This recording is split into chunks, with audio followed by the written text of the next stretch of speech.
Good morning, children. Welcome to the video of English literature. Today we will start section 2 of unit 6, that is the birthday present. Children, this is an extract taken from Birds, Beasts and Relatives by Gerald Durrell. The narrator has just woken up to find that his family, his mother, brothers Larry and Leslie and sister Margot, have given him a very unusual birthday present. Let's start the story. Children, इस story में एक बच्चा सुबह अपने donkey को देखता है, एक डोंकी को देखता है तो वो अपने घर में उसको रखना चाहता है, पर कोई उसके घर तैयार नहीं होता है।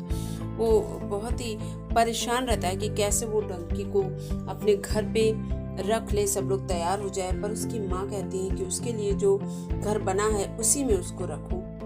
फिर वो अपने डोंकी को लेकर गार्डन से होते हुए ऑलिव ग्रो यानी जैतून के बगीचे की ओर डोंकी को ले जाता है, जहाँ पे उसका छोटा सा बैम्बू यानी लकड़ी का हट बना हुआ है। वो उसको अंदर ले जाता है और फिर थोड़ी ही देर में उसको बाहर ले आता है। लाने के बाद वो उसको ऑलिव ट्री से उसको बांध देता है। ऑलिव ट्री यानी जैतून का पेड़। जब वो उसको बांधता है तो उसकी रस्सी बहुत लंबी होती है। वो उसको देखता है, तभी उसकी माँ उसको आवाज़ देती है और ब्रेकफास्ट खाने को आने के लिए कहती है।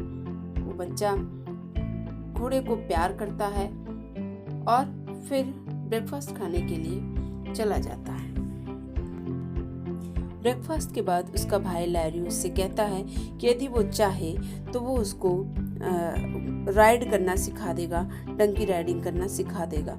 वो कहता है कि तुम्हें कहाँ राइडिंग आती है, लेकिन वो कहता है कि हाँ, मैं जब इंडिया में था तो मैं कई बार ऐसे छोटी जाति के घोड़ों के साथ मैंने उनकी देखभाल की है और उनको खाना खिलाया, तो मुझे पता है कि कैसे राइडिंग करनी चाहिए।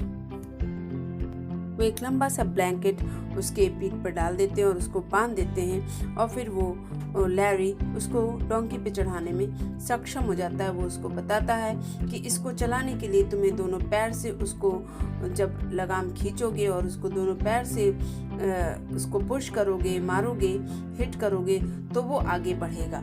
और वो बच्चा वैसे ही करता है। वो जैसे ही अपने पैरों से उसको मारता है, घोड़ा तेजी से उछल उछल के चलने लगता है और जब वो उछल उछल के चलता है तो बच्चा गिर जाता है।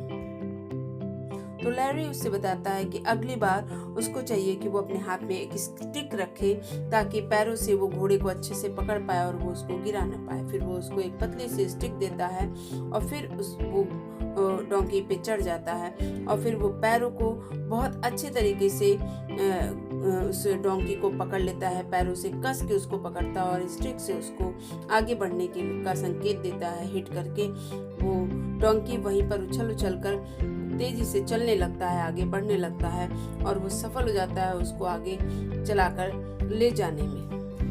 जहाँ पे लैरी आराम से बैठा होता है, वो घूमकर वहाँ पर वो ऑलिव गार्डन में घूमकर वहीं पर पहुँचता है जहाँ पे लैरी आराम से लेटा होता है। लैरी उसको सिखाने लगता है कि घोड़ों की देखभाल कैसे की जाती है।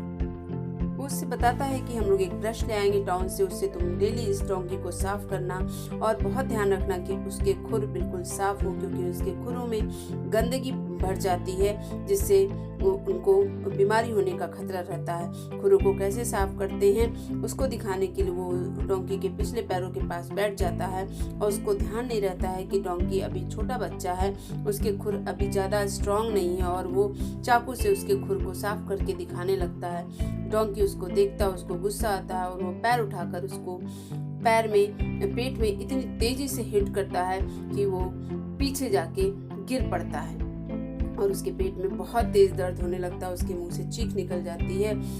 नरेटर दौड़े दौड़े घर जाता है, उसको चिंता होती है डोंकी की भी और लैरी की भी। वो घर पे मम्मी को सबको बताता है, सभी लोग आते हैं देखने और देखते हैं कि वो पेट लेकर अभी भी छटपटा रहा है, पेट में उसके बहुत दर्द है, वो छटपटा रहा है, बैठा है। माँ उससे पूछती है ये कैसे हुआ, तो वो बताता है कि वो बदमिजाज जानवर की वजह से हुआ है जिसने अकारण अटैक कर दिया और उसके पेट में बहुत जोर से चोट लग गई।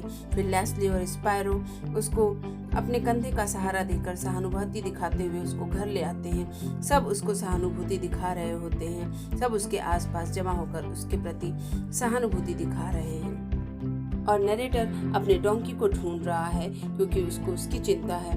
वो बहुत दूर अपने उस ऑलिव ग्रुप से बहुत दूर डोंकी को पाता है। फिर वो डोंकी को लेकर बहुत दूर विला से बहुत दूर, जितना दूर जा सकता था उतना दूर वो चला जाता है डोंकी को पाके। वो बहुत खुश है, यही उसका बर्थडे प्रेजेंट रहता है। That's all children. कई बार इसमें डोंकी को मैंने घोड़ा प्रोनाउंस किया है क्योंकि बच्चे उसको घोड़ा ही समझ रहे हैं। That's why you pronounce it ghoda, horse. Thank you, have a nice day.